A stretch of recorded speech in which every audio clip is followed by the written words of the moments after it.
নিয়ন্ত্রণ রেখায় উস্কানি যে কোনো সময় রূপ নিতে পারে বড় কোনো সহিংসতায়, যা পুরো দক্ষিণ এশিয়ার জন্যই এক অশনি সংকেত। এর মধ্যেই ভারতের পরিচালিত অপারেশন সিন্দুর জবাব দিতে মরিয়া হয়ে উঠেছে ইসলামাবাদ। এমন আবহে ভেস্তে যেতে পারে আঞ্চলিক শান্তি চুক্তি। এ অবস্থায় মধ্যস্থতার ভূমিকায় দেখা মেলেনি কারো। এদিকে হাত গুটিয়ে বসে আছে বিশ্বকে নেতৃত্ব দেয়া মার্কিন প্রশাসন। দুদেশকে শান্ত থাকার আহ্বান জানিয়েই দায় সেরেছেন মার্কিন প্রেসিডেন্ট ট্রাম্প। পাকিস্তানের রাষ্ট্রবিজ্ঞানী আয়েশা সিদ্দিকার মতে, পাকিস্তানের বর্তমান জোট সরকার গ্রহণযোগ্যতা হারিয়েছে। তার মতে, শক্ত নেতৃত্ব দিতে ব্যর্থ শাহবাজ।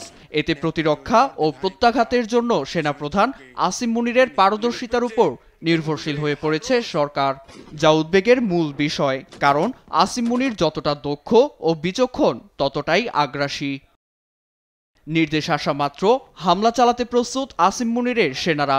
বিশেষ করে 1971 সালের পর প্রথমবারের মতো পাকিস্তানের রাজনৈতিক ঘাঁটি ও পাকিস্তানি সেনাদের ক্ষমতার প্রাণকেন্দ্র হিসেবে পরিচিত পাঞ্জাবে হামলা চালায় ভারত।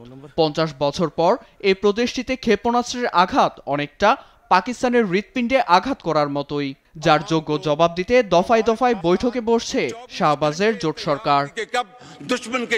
উস্কানিমূলক এই পরিস্থিতিতে বিশ্ব মোড়লদের নীরবতা ভাবাচ্ছে পুরো বিশ্বকে।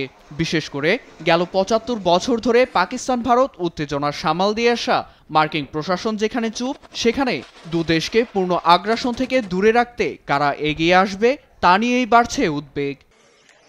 নীরব দাস, নিউজ ডেস্ক, দেশ টিভি।